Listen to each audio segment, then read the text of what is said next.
What's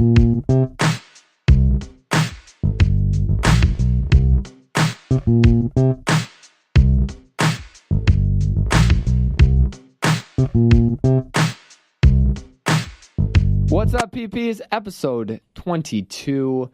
Thanks for joining us. It is the best ep yet. However, two of our hosts, Poppy and producer Deans, cannot join us. They're helping the kids. Wes, man, they're helping the kids. It's all about the kids. It's all about the kids. Are important. These days. It's the future. Exactly. However, we are able to be blessed by the presence of Aaron once again. Aaron, thanks for joining us again, and thanks for letting us use this beautiful studio. Hey, man, my pleasure. I'm enjoying this. So that's a welcome back to Aaron, but we've also got another guest. That's right.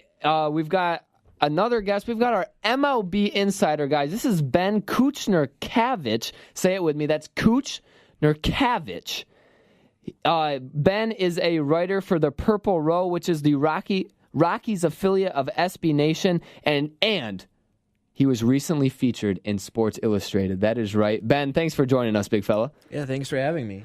So you're a big MLB guy, and you write for the Rockies, about the Rockies. So are the Rockies then your favorite team? The Rockies are my favorite team. And you live in Michigan. Yeah. Well, I know it's kind of... It's dumb. Yeah. It's dumb. That's what it is. I started out a Tigers fan, but through the course of realizing there are other teams out there, I became a Rockies fan. Right. You became enlightened to how bad they are. Yeah. No, Wes, you cannot be talking about baseball. Come on, man. I'm going to do my best, not Right. to talk trash about who I know trash about. Right, exactly. So we're going to start with a little bit of a things you need to know segment. And we're going to start, Aaron, with you. These are just going to be quick hitters of things that are coming up in the sports world coming up. So, Aaron, why don't you take it away? All right, so I know it's a sin to talk about soccer on this Prattle, but this Saturday, 2:45, Liverpool and Real Madrid. Champions League final. This is huge. Liverpool was not a team that anyone thought was going to end up even making it out of the group stages. I think they got fifth place on the Prem for are they fourth? They're fourth or fifth in the Prem this season, and they're playing against Real Madrid, who are the perennial powerhouses of soccer in general. So, you got Cristiano Ronaldo versus the likes of Mohamed Salah and the rest of the Red Army there. So that's really big stuff coming up for there. And no one cares. Hey, PPs, you're going to want to care about this game, actually. Game 7, NHL semifinals. The Caps and the Lightning, they're down in Tampa Bay. They just started. Big game is going to decide who moves on to the Stanley Cup. And it's a tight series, so maybe the team that wins tonight will take the Stanley Cup home. Right. The thing is, I don't think that many people care about this game, Westman. That's because I think everybody's rooting for those Golden Knights, aren't they? Go Knights. Go Knights, right, Aaron? No, do not go Knights. You seem a little bit confrontational about this Golden Knight situation, Aaron. As referenced in the previous Prattle episode, I dislike the way that the NHL does their expansion draft, and I dislike the Golden Knights, and I dislike that they're having success. I don't think they deserve to be there, and I think it's rigged. Okay. Well, Aaron, I disagree, and I think you're wrong. I think this is great for the sport, and it shows that the NHL is capable of being successful, and it's hard to do when you add a team just out of the blue. All of a sudden, they're on the scene, and they're competing, and they're in the Stanley Cup, and they might win it all. But how is that great for the sport when you have a brand new organization already challenging for the title? You have perennial teams that are complete dog crap in the NHL. They cannot have a winning record to save their life, and it's been like that for 5 or 10 years. How is it good to just add in a random team, and all of a sudden they're doing well and have the potential to win it all? It's not rewarding any of the teams that are already in the NHL. I don't understand how you have these fan bases. All right, I lived through the 0-16 Lions season. I lived through the complete destruction of the Lions franchise as a child. It is terrible to be a fan of a bad team and then to sit and watch a team that's brand new, totally just got financed. They built their stadium, drafted a bunch of not bad players from a bunch of teams. These are not like average Joe Schmoes. These are good players, right? People seem to forget that you need 3 to 4 lines in a team in the NHL to play at a high level. That's right. And when the protection system works, you only can protect 10 players, and across 6 positions, right? You're not going to be able to protect that many good players, right? You get 1 or 2 per, per position. If you look at each wing as a differing position, but right, you can't protect that many good players, right? So the wings are is it the wing? No, I'm in Red Wings mode. The Golden Knights are given, right, a bunch of good players, draft picks, right, and now they're sitting up top. And how is that good for the sport? Okay, wrap it up, because you just threw out about 7 points, and I'm going to have to just tear them all down right now. Oh, so my. You mentioned that all these powerhouses, former powerhouses, are now sitting at the bottom. Good thing, in my opinion, because it's a wake-up call for the entire league. It's a good thing that the Golden Knights... This is a unique scenario. This didn't happen in 2000 when they added 2 other teams, and they didn't come on the scene. They weren't in the Stanley Cup the second year. So this just so happened.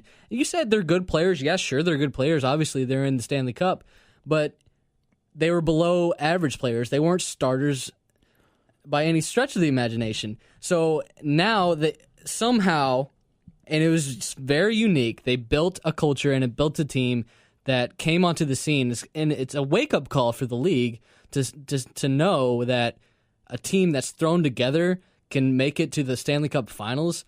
Maybe we got to step up our game. Okay, first off, saying that they're not starters, they picked up Marc-Andre Fleury from the Penguins, who started during their Stanley Cup final win. So to say that they picked up a bunch of guys that couldn't start and were second-rate is just an absolute farce. Yes, Fleury had a not-so-great next season, but the dude is playing at an elite level again. A starter? Was a starter? He was a backup. Yeah. They're allowed to keep one goalie, and they decided not to keep it on Marc-Andre Fleury. So obviously the Penguins did not want him. What I think is these players that got picked up by the Knights were waiting for their opportunity, and this let them flourish together, and they meshed together and built a team rather than just a couple stars that win it for them every time and played the majority of minutes. It seems like they're very deserving of this position.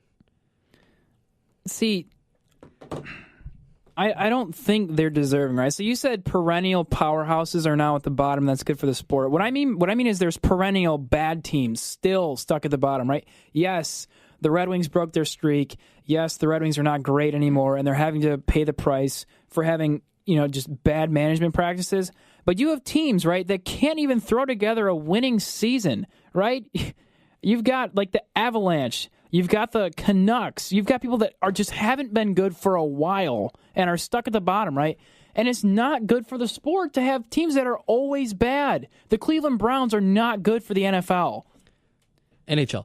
No, the Browns are in the NFL. I'm making. I was paying attention because. Fair points, and I think we're ready to move on. Yeah, just to kind of wrap up that. In the history of expansion teams throughout all different sports, the season following their kind of start, the teams are never any good. Because, sure, they're able to be a team that's not going to be at the bottom, but they're not going to make the playoffs more than likely. Ben, the last expansion teams in the MLB were what? The Arizona Diamondbacks, right? And there was another team in the same year? Yeah, the Tampa Bay Rays. Right, and they were... Devil Rays at the time. The Devil Rays, right. But they were no good in their inception. They were no good. True. Yeah, Rockies, when they started in 93, they actually made the postseason in 95. Right. But that is definitely an exception to and the that's rule, an exception, exactly. So the fact that what the Golden Knights are doing this year, in your opinion, compared to other sports, is something remarkable. Am I right? Yeah, and you said Avs or bottom dwellers? I don't know about that one. I saw the Avs were... I lost it. They were pretty good above 500 this year. They were several games above 500. They were still bottom of their division with no chance of making the playoffs. And saying like making playoffs also in the NHL, more than half the teams in the NHL make the postseason every year. So making the postseason is not necessarily a tip of the cap. So it's not hard. So what are these powerhouse teams doing at the bottom? I'm just saying with Toby saying they better that figure something out. Listen, man. Like I said, wake up call. Yes, man. But it's not, in my opinion, it is not okay to just drop in these teams that are all of a sudden just wrecking the league. It's not good for the league. I don't think it's good for the league. The league didn't orchestrate this team to make them go. The league to set Cup up finals. the rules The to rules allow. that have been the same. We're done. Moving on. We're moving on. This. Just to wrap it up, I thought I was wrapping it up last time. I'm so sorry. I believe expansion teams to be good for any sport. Listen, just at the very bottom line of a league, it's more money. And we didn't even mention how it opened up a brand new market in Las Vegas. Excited fans, new fans, right, including me, and especially because they just legalized sports betting. Just in Las Vegas, they've got a team. I mean, think about the other teams that are or other leagues that are moving to Vegas. It just makes sense. Right. Most definitely.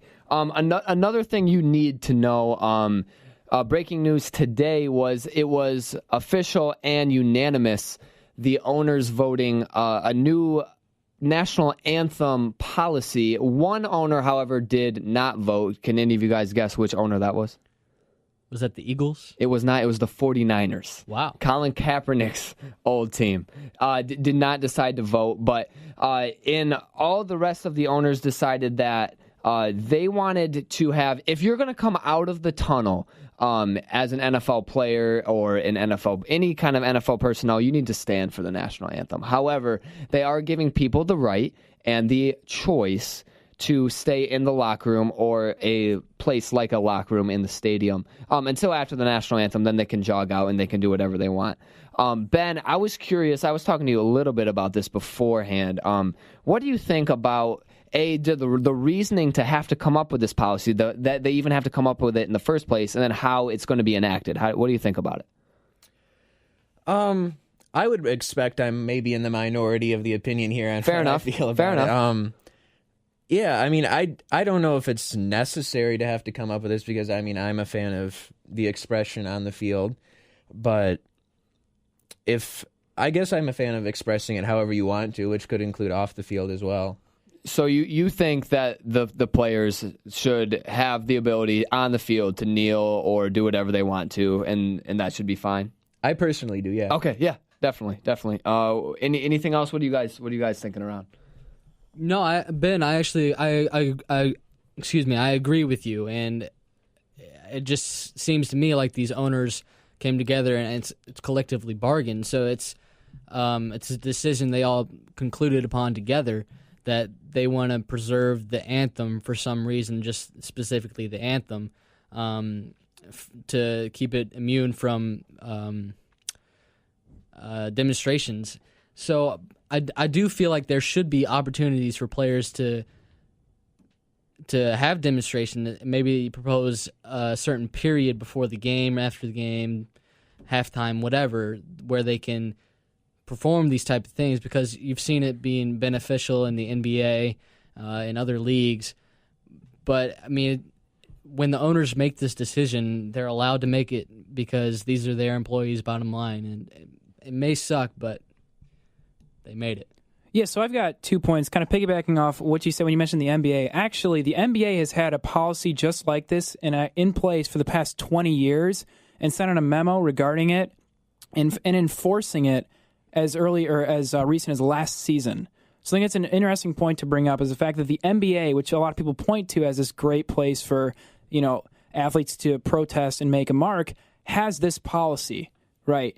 So I think that's an interesting thing to look at and say, You mean it's a policy for during the anthem? Yes, there is a mandatory clause within the I guess the contract that states that all players must stand for the national anthem. Right. So that's why there have been no kneelings, no protests of any point with not standing for the anthem during the NBA season or playoffs in any time. So I think that's just an interesting thing to bring, because I think a lot of people are kind of jumping to a lot of conclusions saying they're trying to silence and change the way that people are approaching, which I think is a very valid point.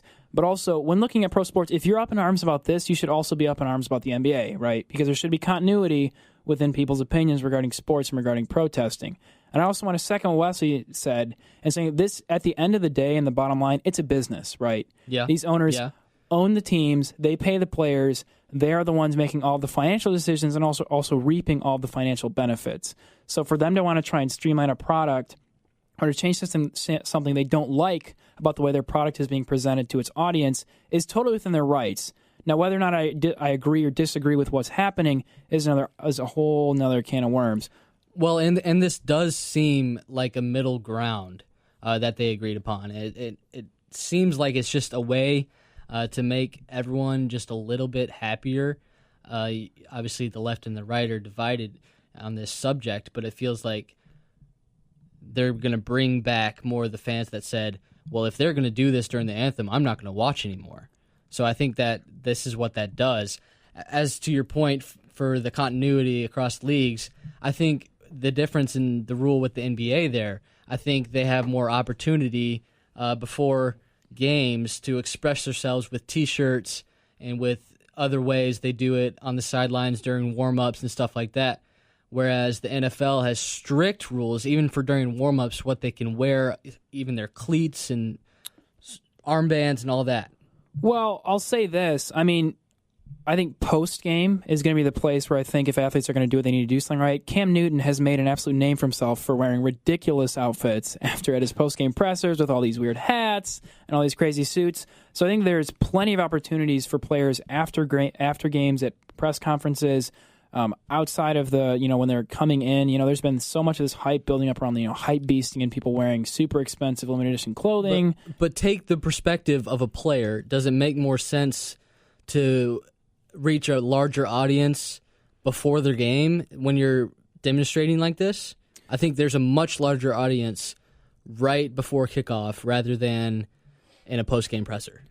I don't think that's true. And I think in a perfect world, yes, you would allow that to do so. Because I know, like, whenever you go on Instagram, you go on Twitter before games, you've got hundreds of pictures of people's custom cleats, what people are doing, whether they're wearing Yeezy stuff or totally blinged out new Nike whatever Supreme. Yeah, I think that there's been so much coverage and attention given to what players are wearing after and before games that there's a huge potential for them to kind of tap this and use this to channel this frustration that they're having regarding the protesting the way that the NFL owners are taking this stance.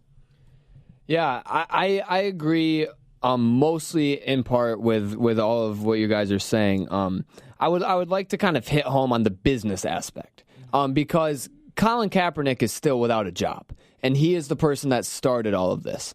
And I think the NFL owners, and this is especially why I feel like the 49ers owner abstained from voting today, was that it is hurting their business, and that is the bottom line. I think there's a huge difference between a fan, an African-American fan, sitting during the national anthem than a player. That player is getting paid millions upon millions of dollars in most cases to play for that owner or for that organization. That is why I feel like, however unfair some people might feel that it is, he needs to do what is in best as his organization. He is an employee at the end of the day. I really respect the fact that the NFL put in they can stay in the locker room. That's totally fine. I think that's awesome. But just to kind of wrap it up, I do agree 100% with what the NFL did today. And I think that most people around the NFL are going to be okay with that and around America. However, that was things that you need to know. Another thing that you need to know as we kind of get back into the meat of our podcast today is the NBA. His conference finals are heating up. Rockets and Warriors last night. What a crazy game. Wes and I, we were both hecka wrong, man. We never thought the Warriors were going to lose at the Oracle, but they did. What happened, man? Who would have thunk that I'd be wrong? Me. Yeah, me too. It was a crazy game, and I really think the Warriors should have won the game. If you look at the last 3-5 minutes of the fourth quarter, the tide really shifted. Going back to the third quarter, the Warriors always have that surge where they score an insane amount of points. Sometimes it gets above 30. And they had that, but I remember TNT cut to a close-up of Mark D'Antoni after the third quarter, and he was telling his guys, okay, they got their run, and they're going to get their run, but we have to go get ours right now. And that's what they did. And they came back in the fourth quarter, and they really went on a run and held that lead, and they flipped the tides. And what happened was Steph Curry blew it, and he missed a layup, and Draymond Green blew it. He missed a dunk, and Kevin Durant blew it. He passed when he shouldn't have, and Clay blew it. He got hurt and he wasn't making shots. Mm-hmm. So it was quite the meltdown, and specifically the last 30 seconds when KD was coming down the floor, ready to take the last shot. He passed it off to Klay Thompson, and Clay missed, and he was very well guarded. But in my opinion, it should have been KD taking that shot. And then the last half second, whatever, Chris Paul was an idiot. He made the last free throw, gave him time to set up. But if it would have gone in, whatever. But the Rockets won, but it should have been the Warriors game. They made some pivotal mistakes, especially toward the end there, that really hurt them. Warriors lost that game. Yeah, well, and a point I want to bring up is that this deep in the playoffs, you have to win the game. You can't just not lose the game. Right, you're right. That's what I'm saying, exactly.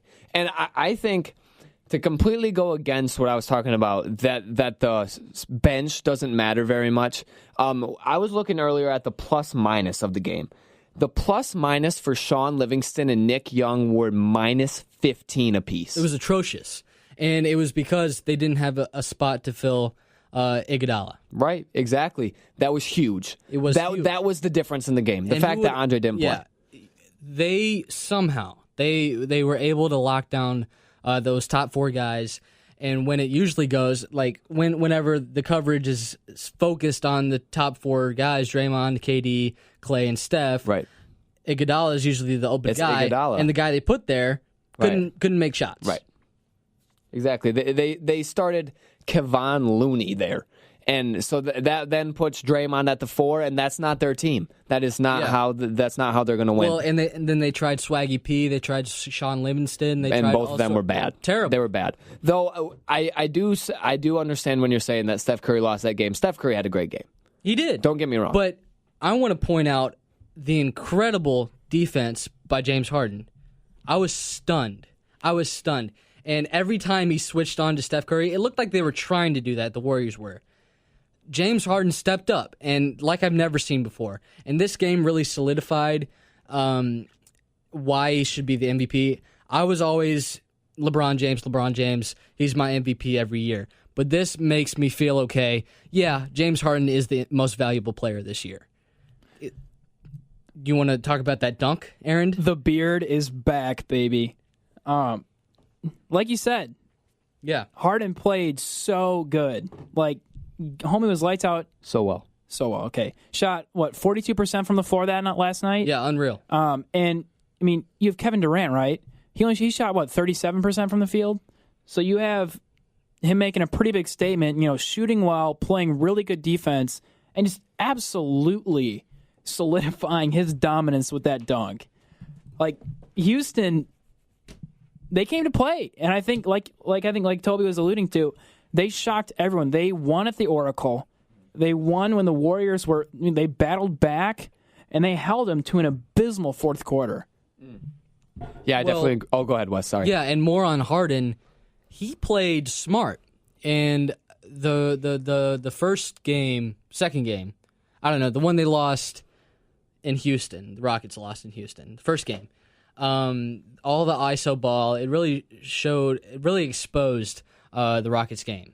But then they decided that they're going to fix it, and James Harden played very well, and at one point he was wide open on a 3. Yeah. He didn't take the shot. Yeah.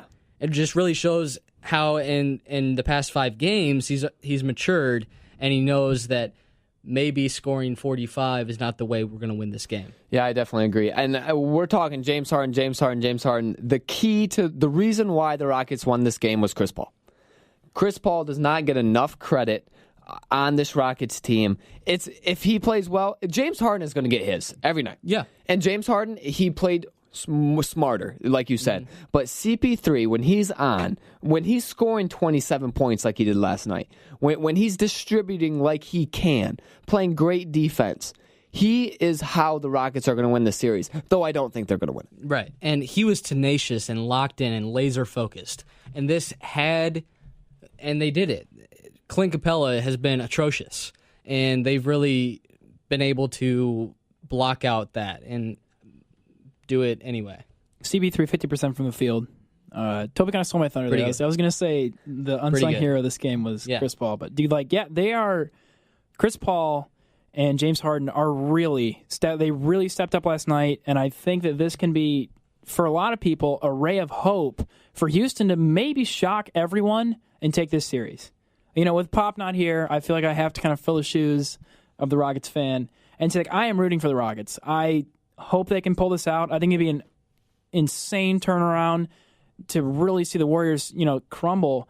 And if we're playing hypotheticals here, if Golden State loses to the Rockets and go home, are we looking at a potential crumbling of kind of this unbeatable, I want to go to Golden State, I want to play with those guys, they're having fun. Just stop Quit it. That's enough of that.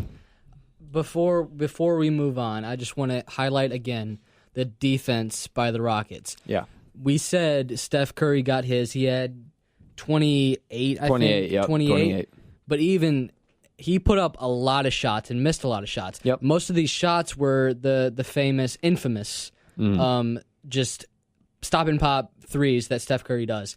Right. And some of that was forced by James Harden and other defensive players that were so locked down on him that he had to just grab the ball and shoot it. Right. And I like that you allude to defense, because defense in the regular season means nothing. Right. Nobody's playing any defense. But the team that plays the best defense is going to win in the playoffs. Mm-hmm. That's why I think we see the Celtics in the series as we kind of transition into the Eastern Conference Finals here. Celtics are up 9 currently as we're recording this at home. They're 9-0 at home. And they have only one win on the road in this whole playoffs. I am interested to see if this Celtics team, without Kyrie, without Gordon Hayward, are able to beat the King. If they don't lose a home game, they win this series. And I'll be interested to see if the Cavs can do it. I don't think the Cavs can win a game at TD Garden. I know they have the best player in the world, but there's something, it's in their head right now. They just can't break through that barrier of Boston at home. Well, I think you're right. I don't expect them to win this game tonight. And I think if they're going to win a game at TD Garden, why not have it be Game 7? And it's going to have to be, because the way it looks, the 30-point swing from the home advantage, it's just how it's going to be. Yeah, and one thing that I cannot stand right now is Cavs fans, right? So Cavs win Game 4, and people are saying, Cavs in 6, Cavs in 6, Cavs in 6. Listen, I don't think the Cavaliers are going to win this series. I just don't. Boston has looked impeccable at home. They can score. They defend well. They do everything that the Cavs have struggled to do this entire season, right? And they've been doing it without their 2 best players. And I understand. He's LeBron. He's the GOAT. And, I think J.R. Smith put it perfectly when he said, it's really tough playing hero ball. And I just don't see Kyle Korver being able to have another night like he did on Game 4 and being able to step up, because the Cavaliers all season have been plagued with people not performing well. And I just don't think that's going to be able to switch for an entire season or an entire series, let alone in the finals if they were to make it there. Well, you're right. The burden is going to be on the role players, and the role players have been terrible during away games. So I think what the Cavs are going to have to do is going to have to figure something out tonight, how to get the role players started, and then build on that at home, win the game, obviously, and then somehow figure it out. The role players have to get hot at Boston, which is going to be really hard to do. It really is. And one thing, I was listening to ESPN Radio earlier today, and I think they put it really well when they said the Celtics don't have a superstar, so they need to rely on everybody, and everybody includes the crowd. They need to rely on literally everything going their way because they're such a team-oriented team, in all honesty. And that's why it's so hard for them to win on the road, especially in this playoffs. But when they're at home, when they have that, the Boston fans are brutal. I don't know if there's a group of fans in any sport or in any city in America that are worse than the Boston fans. I mean, you hear all these bad, like David Price, Ben. You remember David Price getting called, the N-word by his own fans. Like, I mean, the people in Boston are something else. Tough. But listen, that's why I had the Celtics in 7. I don't see the Cavs winning a game at the Garden. Like TCB. I was listening to the Bill Simmons podcast today. Oh, you mean the BS? And he interviewed JJ Redick. And JJ Redick's mom told JJ after the series that was the loudest arena she's ever been in. Mm-hmm. And of course, she's been watching him play basketball for 30 years. Right, definitely. So just think about that and how that affects the role players, especially that depend on, of course it gets quiet when they hit a 3, but when they're yelling and yelling when you're trying to focus and put the ball in the hoop, that's tough. That's tough. Yeah, and I think, basketball really affords a very unique situation. Because, you're basically playing in a fishbowl, right? You're so close. With football, with baseball. I guess hockey is a little bit akin to it, but you still have the walls, right? The glass that separates. But, all eyes are on you. And it is not it's not a big court, right? It's not. The fans are right up in your face. And I think it's really refreshing to seeing this Boston Celtics team have a lot of success, right? Because you're seeing a team, like Toby said, or TCB, it's a team. They are completely reliant on all facets of their team.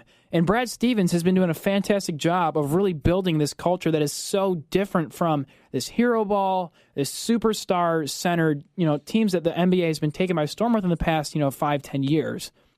It almost seems like a return to, kind of the older times where it's much more reliant on a team and having, not necessarily dominance in one position, but having, this nice, solid, cohesive unit throughout your entire team. Yeah, I definitely agree. It's a superstar-based league. That's how the league has turned. If the Celtics team were to be playing, 20 years ago, I think they'd be a lot better. And look at how good they're doing right now without a superstar. They don't have an all-star besides Al Horford, who, really has been very quiet this series. The first 2 games he was solid. In Boston, he was good, but not where he has been. Oh, come on. Remember he was an all-star. He was an all-star. He was averaging 19 a game, but we were saying how good he was. Yeah. Remember that? In the playoffs. Yeah, in the Sixers series, yeah. Okay. Against the Cavs, he hasn't been great. We'll see. I think he's the X factor in this game. I think if he can get it going. It's Jaylen Brown and Jason Tatum. Well, both of them are solid. Yeah. I think that Gordon Hayward injury, I cannot wait for them next year. Yeah. I cannot wait for them next year. But PPs, we will get, as we always do, get this episode out soon, and then we will be talking a lot more, especially when the NBA Finals comes around, because it's going to be something else once that comes. But we're talking, we've got our resident MLB expert in here, Ben. We're talking a little bit MLB, and we're going to talk, let's see, where are we going to start? We're going to start with the AL Central because, we're based in Michigan, and you used to be a Tigers fan. So this might be the worst division in baseball since they realigned the divisions, honestly. So I'm not lying. I thought the Indians were going to run away with it, like you said. They've got all the young talent. What is going on in the AL Central right now? I literally do not understand it. I don't understand what's happening with the Indians either, for sure. Because, like you said, I thought that team was one that was going to run away with the division. Minnesota Twins, I think they were, because they made the wild card last year, I think they were a pick by some to do well, and they are second place right now. Right. Tigers only 3.5 out. A dumpster 7 games fire. under 500, yeah. But I don't know, maybe Nico Goodrum can keep hitting home runs. Yeah, baby. He's got a sweet swing, man. Ooh. So I don't know. The White Sox. Oh my gosh! Royals, don't mention the White Sox. Or the Royals. Yeah, they've got White Sox have some nice young talent. I think we would agree they're a few years away. Right. That's all I have to really say about the AL Central. Oh, I know. I listen. I thought the Tigers were going to be en route to another number 1 overall pick like they're going to have this year. However, like you said, 7 games below 500. 3.5 games out. Yeah, I heard your last podcast. I listened to you guys. You were talking about if you thought the Tigers could somehow make the postseason, even with this record. I personally don't think they can. Right. Because they have to probably win the division, do you think? Or can they snag a wild card? Yeah, they would definitely have to. But the Indians, I can't see a rotation with Kluber and Carrasco not getting better. I don't know. Bit of a slump. Second-year slump. I don't know. Also, one thing that is just blowing my mind, right, is the Royals were like World Series champs and contenders in the postseason not long ago at all. And the fact that both them and Cleveland are just playing absolutely horrendously over this season so far. And like, I don't know if it's time to like sound the alarm yet, but the season is underway. It's not like we're, in the first few months. Like, the season is pretty well established, right? And the fact that you don't have your starting rotation with the Cleveland that is so good and has been so good for, they've well established winning formation, winning team, challenging the postseason, hasn't figured it out yet. I don't know if they're going to figure it out in time to make any waves and even potential crack the division, much less crack the postseason. The Indians, you think? Yeah. Well, fortunately, they do still have a 1.5 game lead. But we'll see what happens for him. Iceman, I think Tigers are going to come call him, baby. No way. Now when they're starting John Hicks and Nico Goodrum and guys you literally know, Jacoby Jones they got out there in the outfield, Nick Castellanos, he's okay. He's all right. John Candelario, he was great until he got hurt, man. He was my favorite player. Not that I got to watch a ton of the MLB, but I am starting to get into it more. Especially with the Tigers, kind of doing okay. You guys remember the times of Don Kelly? We were able to win with Don Kelly. Oh, yeah. The GOAT. I think we can win with this squad. That's right. We got Don Kelly, baby. If we can win with Don Kelly, we can win with anybody.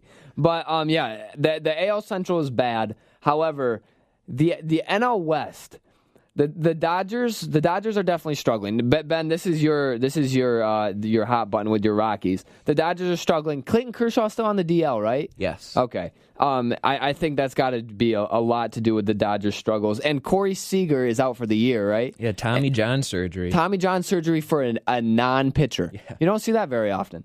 It was Tommy John's 75th birthday the other day. I saw that. I did not know he was a person. But he is. He's a person. Whoops. Also, the Diamondbacks, they started hot. They started hot, but they're kind of falling off. May 1, they were 21-8. Right. 6-game lead in the division. Then they've gone 4-16 since. 4-16. Why? 1 game under 500. What's going on? I don't know. Paul Goldschmidt certainly isn't hitting. Right. He's hitting under 200. Oh, my God. The power is not there, especially at home, and he plays in the hitter's park. Right. And he was an NL MVP candidate 2 years ago. Last year. Right. He was a Triple Crown type guy. He could hit for average, power, but his average is way down. How's his power numbers? They're down too, Yeah, probably. Especially at home. Yeah, right. And he's a guy who can steal a base for. I think he's still kind of stealing bases. Right. So that's a good thing about his game. Right. And then you have your Colorado Rockies. They're sitting in first place, right? Yes, for right now. Despite having the worst weighted runs created plus in the game of baseball. The worst what? WRC plus. It's a weighted offensive metric, adjust for your home park. Okay. Rockies are right now the worst in baseball. Well, that's because their home park is such a hitter's-friendly park. It's way up in the mountains, for heaven's sake. It's true. In the Rockies. The Rockies tend to not have that high of a rated runs created plus compared to other teams because of their home park. Mm-hmm. But this year is just unprecedented how bad the offense has been with Ian Desmond batting about 170, and being given the reins at first base every day, and no sign of that letting up anytime soon. So you think that needs to change? Do they have anybody in the farm system, anybody that can be? There replaced? is Ryan McMahon. He was called up. He started the year on the roster, but didn't get a whole lot of playing time. He struggled, and he's been sent down to AAA. But I would like to see what it would be like to just give McMahon a chance to be the everyday first baseman for a while. I have a feeling that the fact that they were in first place is put some pressure on the manager to play the veterans more than a team like the Tigers, who you can play, the Candelarios or the Nico Goodrums or those kind of guys to get experience. But I have a feeling with a team like the Rockies, who haven't perennially, been a playoff power, to be able to win the West would be big. And I have a feeling, even though, like you said, Desmond is batting 170, you always say he's the worst player in baseball. I think he's on pace to actually have the worst WAR in history. He's on pace for -4. That was according to Jake Shapiro, a guy that writes for Rox Pile. Is that bad? That's really bad. Okay. It's kind of remarkable that he's able to achieve such an awful WAR in that amount of time. I guess kind of talking about, alluding to, having like McMahon and like farm systems, do you guys think farm systems are a little overrated in baseball? Because I just feel like you have so much talk about, building through the farm, having good guys in AAA and AA. But when I look at teams that seem to always be challenging for those top spots, they seem to always just buy up all their talent and trade away their farm, right? Yeah, I think the Rockies are a team that actually kind of go against that. The Rockies have had a lot of talent from their farm system that's recently graduated to the majors, like Trevor Story. And the starting rotation, John Gray, Jeff Hoffman, still in AAA right now, but you have Kyle Freeland, Antonio Senzatella all up there. The pitching, Rockies have some of the best pitching in baseball right now. That's how they're doing so good. Yeah. But the offense is just absolutely horrid. The Rockies farm system has definitely paid dividends, and it's starting to thin out now. They really haven't traded anyone away, but now that we're seeing those graduations, they're starting to thin out there. Right, and I think it depends on your market. Like a team like the Yankees, sure, they've had some guys come through, but then they can go ahead and get Giancarlo Stanton for literally nothing, almost. So a team like the Rockies, where they're not going to be a huge free agent destination, building through the farm system, I feel like is a more of a viable option. Or a team like the Astros. And a team like the Cubs, they were just bad for a long time. So they were able to get guys like Kyle Schwarber and Chris Bryant. As well as the Nationals when they got Strasburg and Harper. So I think it depends kind of on the team. However, I get so angry when the guys like, there was a pitcher by the name of Jacob Turner, who the Tigers had. He was a big-time prospect. Do you remember him, Ben? Yeah. Yeah. So they traded him for Anibal Sanchez and Omar Infante. And that was a great, it turned out great. Jacob Turner did literally nothing. Same with the Miguel Cabrera and Dontrelle Willis trade. They traded Mike Robello and a couple other pitching prospects. And obviously we have Cabrera now, one of the best hitters of our generation. So I think it's hit or miss. How about that Shane Green trade? Yeah. Shane Green going to the Tigers, Didi Gregorius to the Yankees, Robbie Ray to the D-backs. What an awful trade for the Tigers. Oh, my God. And then we'll take Shane Green, please. Oh, wait, you get Didi Gregorius? Nice, okay. Who you argue to be the best shortstop in Yankees history. I think he might end up being so. I think he might. Definitely. Wes, hop in, Wes. I know I've been quiet this whole segment, but man, that is a hot take. Thank you, Ben, for coming on and sharing that. But while I have the mic here, I've been quiet during this segment, and that's because I do not know a lot about baseball, and it sounds like you guys are speaking a different language over here. But Ben, do me a favor and do our PPs a favor. What is something I can put away in my brain file cabinet that I can sound cool at the water cooler if I want to talk about baseball? Wow. Do you want to say? I mean, while you formulate those thoughts, because I think Wes kind of just threw quite the tall order there. That was more than just a Jimmy John's number 6 at the window. But I think you highlighting the fact that farm systems are so hit or miss.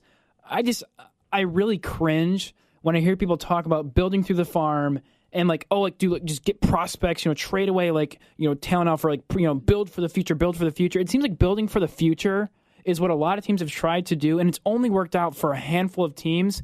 And with that, they can only seem to throw it together for a couple of years.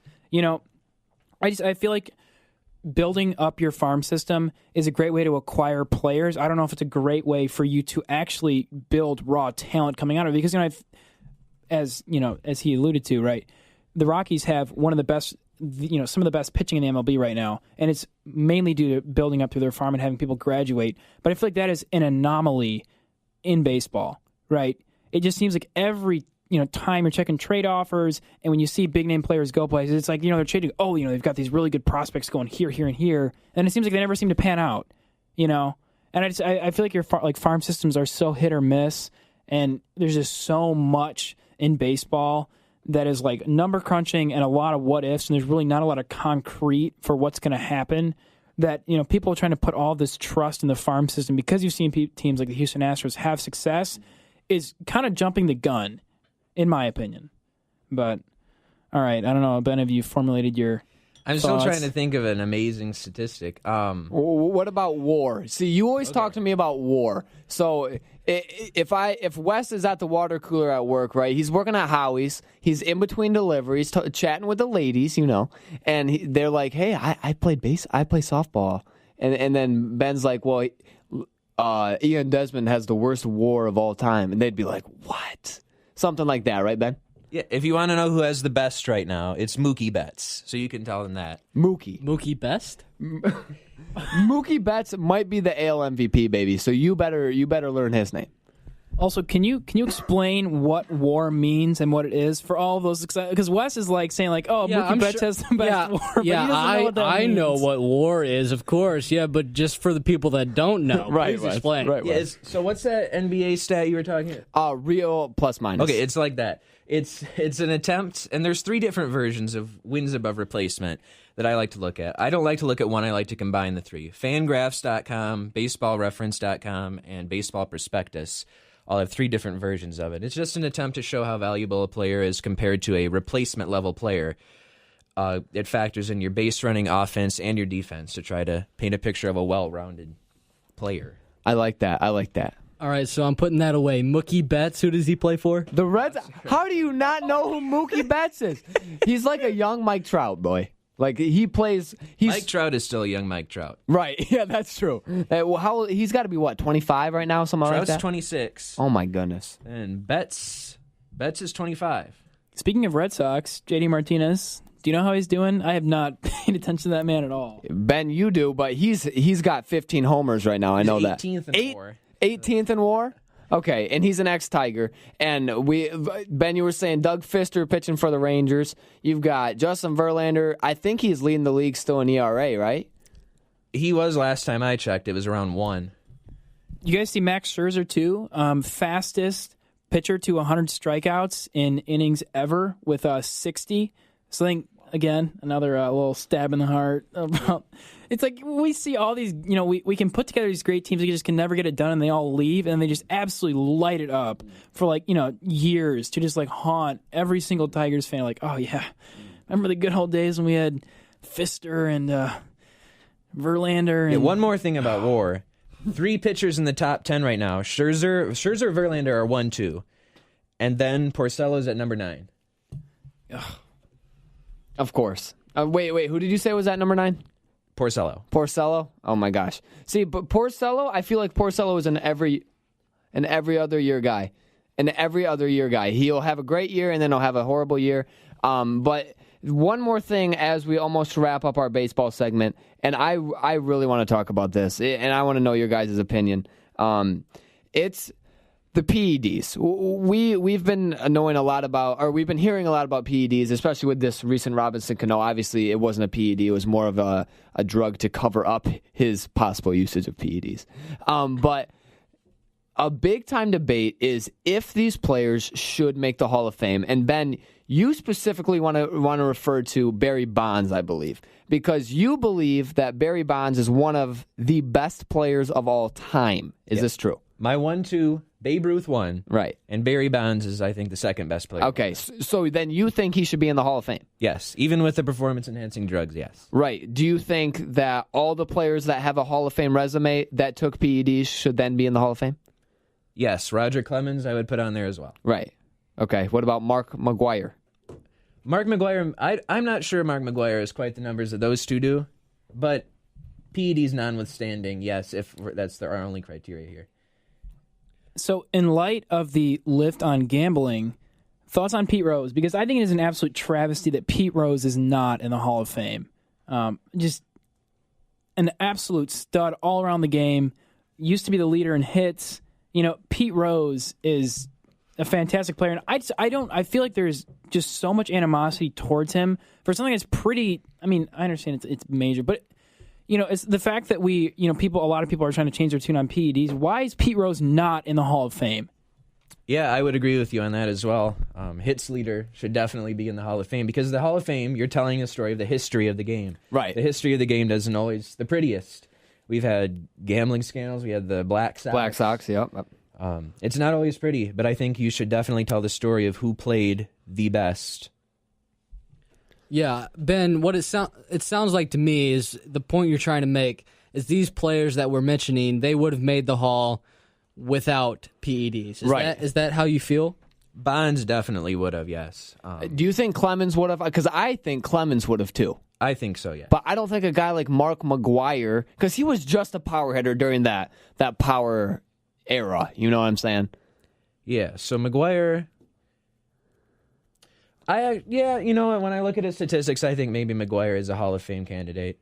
I think I'd vote for McGwire as well. Okay. Well, pretty soon you're going to have a vote with the way your trajectory is going, baby. All right. I'm excited. Okay, I want to hit you with one thing before we end our MLB talk. Derek Jeter is a .310 career hitter, nearly 3,500 hits, Ben. If you're trying to tell me that DJ Gregorius is a better shortstop than him, you're wrong. Not yet. He may be. Get out my face. Get out my face. Exactly. Ben Kouchnerkavich. More power for sure. Yeah. Okay. Better sure. defense.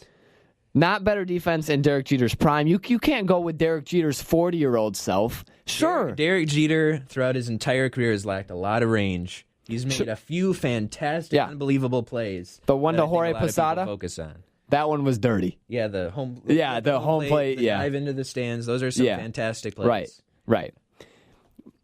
I am going to tell you to get out of my face because you're wrong on that one on so many levels. However, I think that was quite the MLB segment. So that was fantastic. That was thrilling because, just listening to a different language, I can't believe it.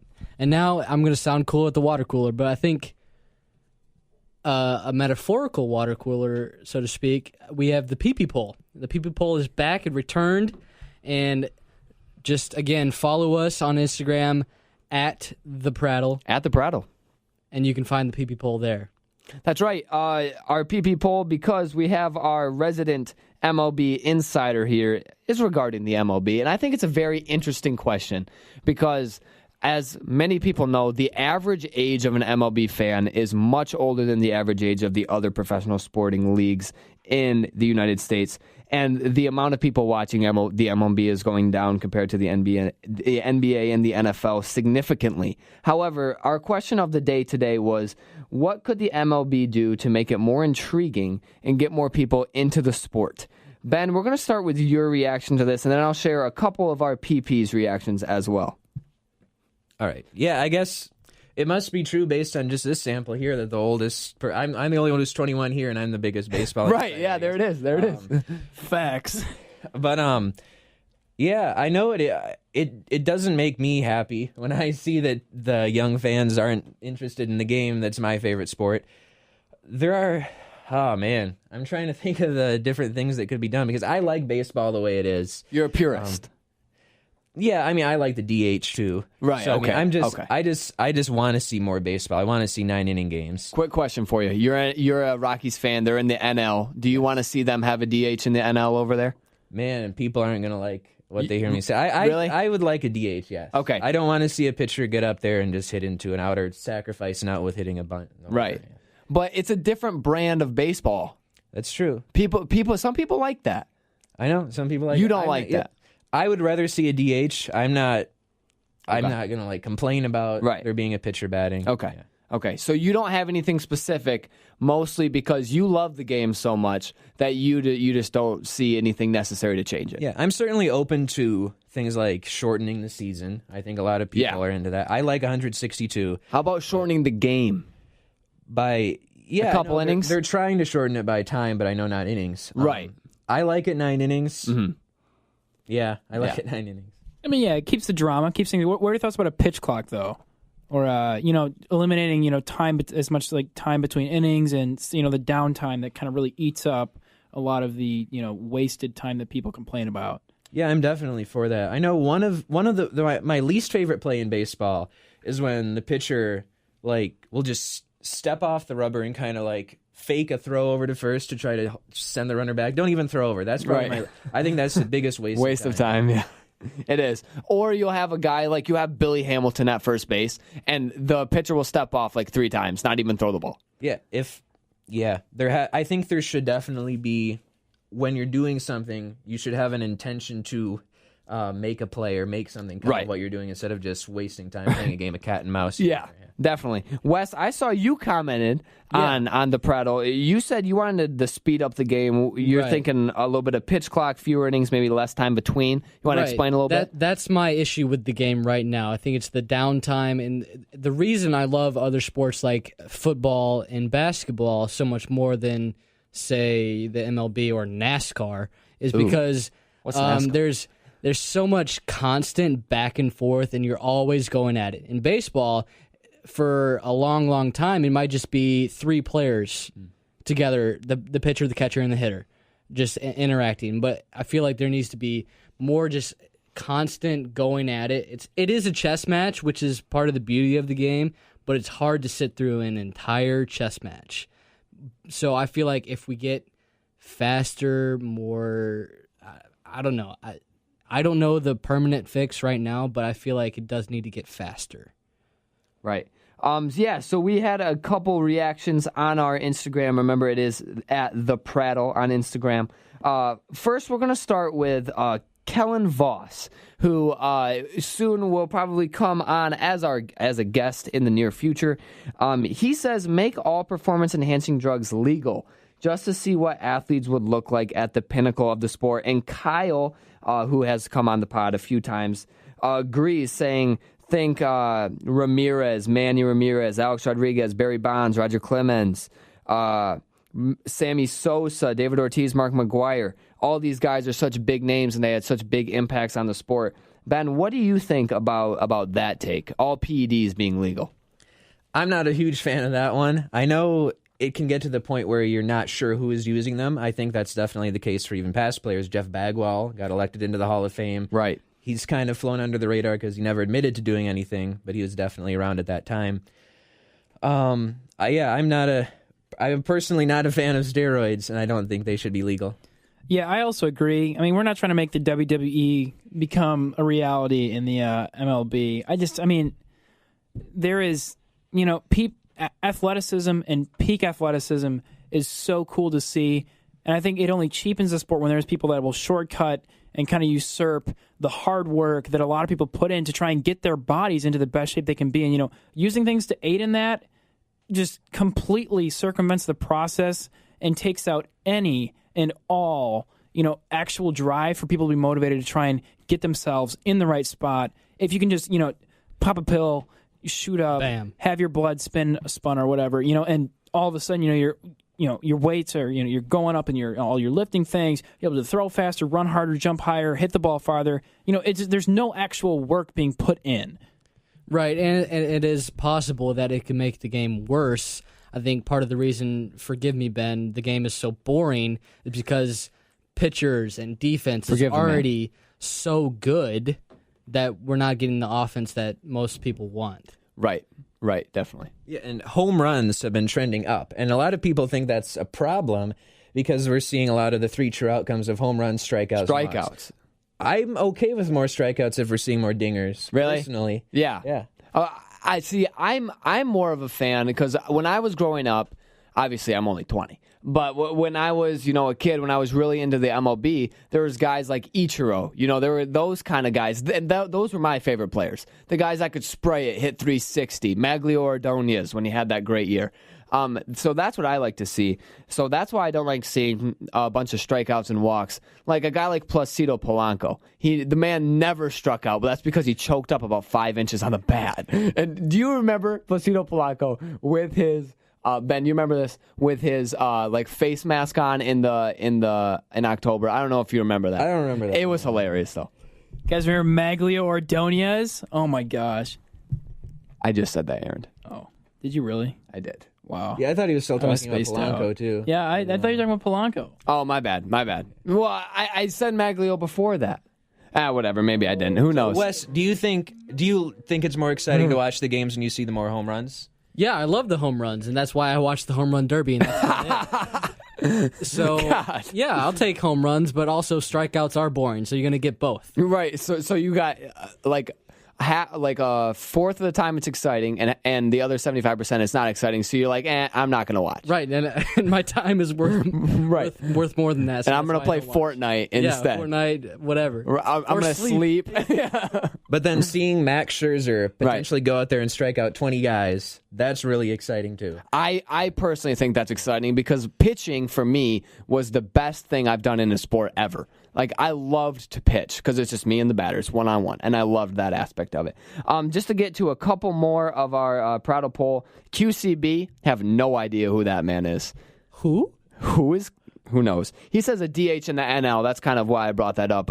I think I could see that happening sometime in our lifetime, I think, definitely. And then B-Hundo21 said, I think they need to instigate more fights. Is this the NHL? I'd love that. Nothing gets fans fired up more than the pitchers only running in from the outfield to throw some hands in a bench-clearing brawl. Thank you, Bryce, for that. Ben, does this need to become more like the NHL? Instigate more fights? Have more Bryce Harpers out there? Yeah, I mean, I'm more of a peacekeeper, but I think we're seeing more fights this year. We saw the Red Sox and Yankees go at it, and the Rockies and Padres had a scuffle too. Yeah, did you see how much coverage those scuffles got on ESPN and mainstream sports? Yeah, the Yankees got a lot more than the Rockies too. That's what I noticed. Well, yeah, sorry, man. Same day, right? This is the way things go. But I mean, I think bench clearing brawls and fights in baseball get people fired. But I think Bryce might actually be onto something here. I am totally for more fights. I think it'd be awesome. It gets people fired up. You can see the passions there, and fans get into it. It brings press. It brings coverage. I mean, hey, maybe we just don't have as harsh of a penalty for people that are instigating and getting in fights. Though I do not think that. I think throwing at players is probably the most disgusting and despicable thing to happen in the game. So yeah, well, there's a difference between a punch and a 100-mile-an-hour fastball to the head that can kill somebody. Right. But staying with the fights, I still remember Bautista getting rocked. At second base. Ago. Oh my gosh. By who was that? Odor? Rougned Odor. Yeah, that's what I thought. Holy cow! Now we were talking about Jose Bautista last. He got cut, baby. So just like crazy. that, he got punched and he's done. Yeah. Just like that. Yeah. Well, I think while we're brainstorming, I think there's a way we can incorporate fights into the game. What's that? Think the loser of a fight. If they just leave it one-on-one, don't clear the benches. The loser, their team, loses a player for an inning. So 8 players. So 8 players. 8 players. Okay, we're stopping because Ben, as a baseball purist, does not want to talk about that, and neither do I. Ben, you should be thanking me. I'm trying to save your sport. As soon as it's going to be gone. Just absolutely gone. Guys, that's going to do it for our segment, the PP poll. Thanks again for everybody that liked, commented, and subscribed or followed, I guess. It's not really a subscription on Instagram. But, yeah, thanks again. And we will be doing that, like I said before, every show.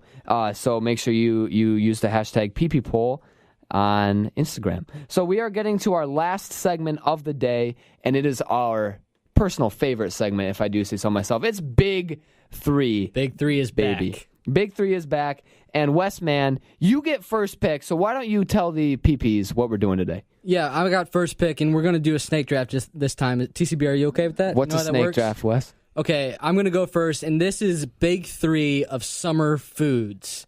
And I think this is an easy pick for me. Number 1 overall, I'm going watermelon, baby. Come on, One man. of the best fruits known to man, and even better when it's hot outside. Perfect for any occasion during the summertime. Ben, you have the second pick. This is a big one. What are you going for? I guess I'll go with hot dogs, but I'm talking about good hot dogs. Okay, yes. Not dollar store hot dogs. Fair, definitely. Do you go Chicago dog style, or you go just mustard or ketchup, or what? I like ketchup. I know a lot of people don't. I think ketchup's pretty good to put on my hot dogs, though. Dude, I'm ketchup, mustard. I'm down for Chicago. Mustard's great. I know Westman is not a fan of mustard, but I'm not a fan of condiments in general. I think I like cheese on my dog. Mac and cheese. Blasphemy. Chili is so good. Chili cheese, dude, and Ultra Dog at Yesterdog. Oh my gosh. Oh. Or the Ultra Slut. Yummy. That's an actual. It is an actual thing. order. Secret menu. If you're a townie and understand Yesterdog, you'll get that. Pick number 3. This isn't no question for me. Ice cream. Come on, dude. So, it is 100% the top choice for people's dessert. Where's in your summer. ice cream of choice? All right, hear me out. This isn't going to surprise anybody. It's got to be Captain Sunday, dude. It's got to be Captain Sunday. I'm from the Soft area. serve? No. What? No. We're getting ourselves. Okay, you got to go with. Here's my big 3 for Captain Sunday, right? The Beach Bum, Tommy Turtle, Captain Cashew. For those of you that don't know, this is a local ice cream place, and they do specialty Sundays. It's the best ever. But Aaron, just so you know, that was offensive to me as a lactose intolerant person. Listen, man. So I just We're like taking an names. open apology. No prisoners. There's no apologies given, dude. It's ice cream season. You know there's lines out the door. People are walking. I can't believe the ice cream fell all the way to 3rd. Honestly, I'm a little surprised. Right, that's like Jason Tatum going 3rd right there. Hey, so does that mean that watermelon's going to be a flop this season, this summer? Watermelon might get injured. Right, and then won't be Might able to have a shoot. few extra seeds in there. And here's the thing about watermelon. It's not always good. You have to get a good Yeah, you watermelon. do. It's hit or miss. Ice cream is literally always good. But if you know cannot your mess it up. stuff, you know how to thump the watermelon. Yeah. And know the weight and the ratio. You that you really need to know the hue of the watermelon. Because Right. when you crack open, if it's not that dark, deep red, you're not eating it. But also, don't judge a book by its cover. Just a lesson for you PPs. Wow. Sometimes the most beaten up watermelons on the outside are the best on the inside. That's like me. I'm ugly, but I'm really nice. Pick number 4. Pick number 4. And wait, hold on. So I get 4 and 5. Yes. Okay. Snake wow. draft. So that's how a snake draft works. Okay. So I am going to go. First of all, this would have been my number 1 pick. It's corn on the cob. Oh, great pick. Corn on the cob. But I don't butter my corn on the cob because I'm not dumb. Okay. I just go straight corn on the cob. I do have a retainer that I have like a permanent retainer on the top of my mouth. So I have to knife the corn off the corn on the cob. Isn't that sad? You sound a little soft. I am very soft. And then with my second pick, I'm going to go with burgers. And just a nice burger on the grill. And I'm a big fan of hot things. So give me like some sort of jalapenos, peppers, anything on there. I'm going with a nice grill-out burger for my second pick. Yes, great picks. All right, pick number 6. I think this is a bit of a dark horse and maybe an odd one for people, but let me tell you, it's peaches. There is nothing better than a nice, juicy peach. Also, peaches on the grill, underrated. Wow. So good. I haven't done peaches. Dude, I've done pineapple. Pineapple's great, but dude, peaches, you don't think it's so good, man. There's no better fruit in the summer than a nice, juicy peach. Your Except face for gets a little watermelon. sticky. Dude, watermelon is disgusting. All right, Ben. Here we go, baby. Number 7, is it? Yep. Yeah, good math. So I was looking this up, and You needed to look this up? ice cream sandwiches are actually listed under worst, but I'm going to say it's my favorite here. Good. See, that's different than ice cream. Keep going. Ice cream sandwiches. I've had one every day for the past week, I think. So Have you maybe really? I'm just thinking about it lately. Here's the thing. Is it a traditional ice cream sandwich? You talking the black on the top? The chocolate Yeah, right, the chocolate. and the white in the middle, yeah. The ice cream in the that's the traditional ice cream sandwich I like. Okay, fair enough. All right, I've got pick number 8 and 9, and I'm surprised these are still there. I've got s'mores. I'm a campfire guy, and I like s'mores, and I like the classic s'more with the cheap. You got to go cheap. Dollar store if you can. Marshmallow, graham cracker, Hershey's bar in the middle. Beautiful. You got to go Reese's Peanut Butter Cup, dude. That's It will too change exotic your for me. life. That's too exotic. It's so I can't do that. good.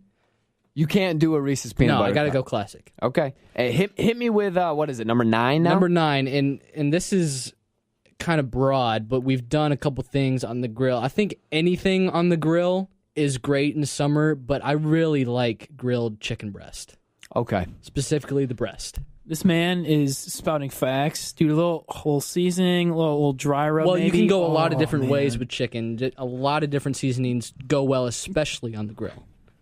Big fan of grilled chicken. Nice. I'm glad you brought that up. Chicken gets no love. Everyone's all beef or pork. Yeah, this is agreed upon in my house. I'm the alpha, so I get to man the grill. Ooh. So I run that. I run things, and I love just being outside and grilling. I'm a man of the earth. I have yet to usurp my father for that position, but it's I'm tough. coming for him this summer.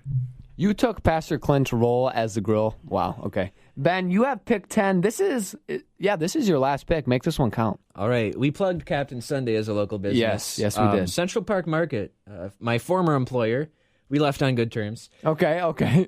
They have ground chuck, which is absolutely wonderful there. And that is something. Now, how do you serve it? Do you serve it off the grill?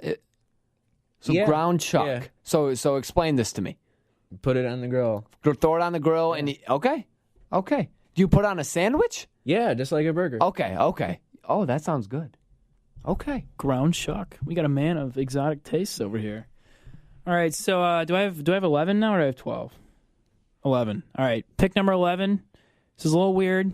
We're going very exotic with this. Guacamole. Dude, there is nothing better in the summer than grabbing a thing of guac, some nice chips, and just hanging it outside.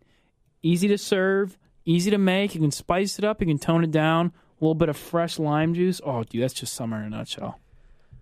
Aaron back at it with his hipsterness. To me, avocado, guacamole, whatever, terrible. It's just vegetable paste that is just a mess and terrible. It's awful. What do you use to tone down your guac? We just don't put in like jalapenos and cilantro, I guess.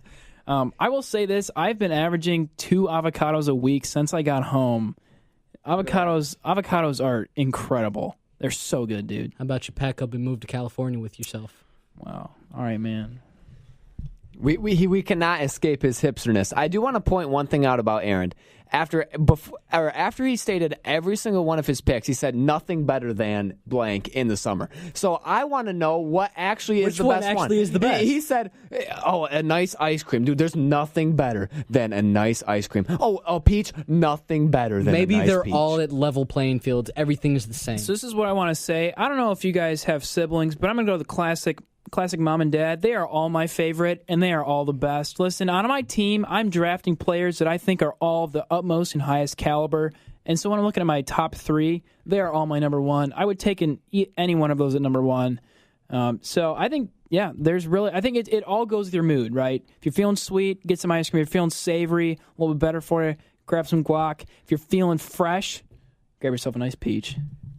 Okay. Millennials in their participation awards. Right.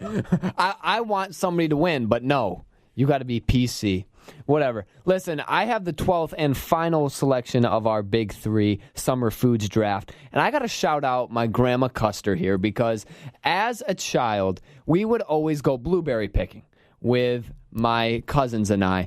And we go to Bowerman's, okay? Now, Bowerman's, great for picking blueberries. Have you had their blueberry donuts? No. Dude, big fan of donuts. I'm going to put blueberries as my 12th, but I'm going to include the blueberry donuts, the blueberry pie, everything with blueberries, because I'm a big fruit guy, and being able to pick your own blueberries in the summertime, nothing Unpopular opinion, blueberries, worst fruit of all time. Dude. Except for tomatoes, if you're one of those geeks that says tomatoes are fruit. Hold on. An avocado is a fruit. Yeah, baby. That's even worse. Yeah, baby. It's got a pit. If an avocado is a fruit, that's a disgrace to all fruits. You know what? I will say this. I don't think that blueberries are the best berry. I would rate raspberries and blackberries above blueberries. Blackberries are great. Strawberries. Strawberries. I personally like strawberries more than blueberries, but I'm just thinking summertime wise because I have the very fond memories of my grandma. But listen, we're pushing up on the time just a little bit. Do you guys have anything left to say? I do want to plug one more time. Ben Kouchnerkavich, which is Purple Row, the Rockies affiliate of SB Nation. The man was recently featured on Sports Illustrated. Ben, you blew our minds with your baseball knowledge, and we loved having you on. Thank you so much for joining us today. You're welcome. I hope I gave you something to talk about at the water cooler. Yeah. Thank you so much, Ben. It was a pleasure, and obviously this was the best step yet. Yeah, of course. Right. And Ben, before we leave, who's your pick to win the World Series? The the Colorado Rockies, Okay. and I'm not just saying that because of fan, because I picked the Cubs the last 2 years. And you think the Cubs, too, have a shot? Is that what you're saying? No, the past 2016, 2017. So you're picking the Rockies to win This it. year I'm saying Rockies. Okay, the Yankees are better. Oh, Alan, you have another question for him? Alan all the way? Oh, okay. Ben, do you have any shout-outs? Shout out to TCB. Hey. Wow, shout out inside the studio. That's in beautiful. the studio, shout out. Listen, Ben and I are co-workers at the Double J's. That's why Aaron was referring to the number 6, which you obviously would get with your hipster life with your avocado with cheese. Not even any meat on that bad boy. Holy moly! But hey, guys, I just want to thank you so much again for listening. We are going to be dropping this tonight. On Wednesday, the 23rd of May. So we appreciate all the support. Thank you for following us on Instagram, for subscribing to us on iTunes. Everything that you do just helps us more and more. Thank you guys so much. You guys have anything else before we sign off? Next show coming Sunday, and keep watch for a live show coming up. Yeah, I just want to echo what Wesley said. We have the great opportunity here to record here at WTHS Studios, so we big shout out to WTHS 89.9 FM. Listen to them on the radio or online anytime you want, and keep your eyes peeled for a live show. It's going to be fun. What he meant was keep your ears peeled because you cannot watch the radio. PPs, thank you so much for joining us. Have a great night. Peace out. Peace.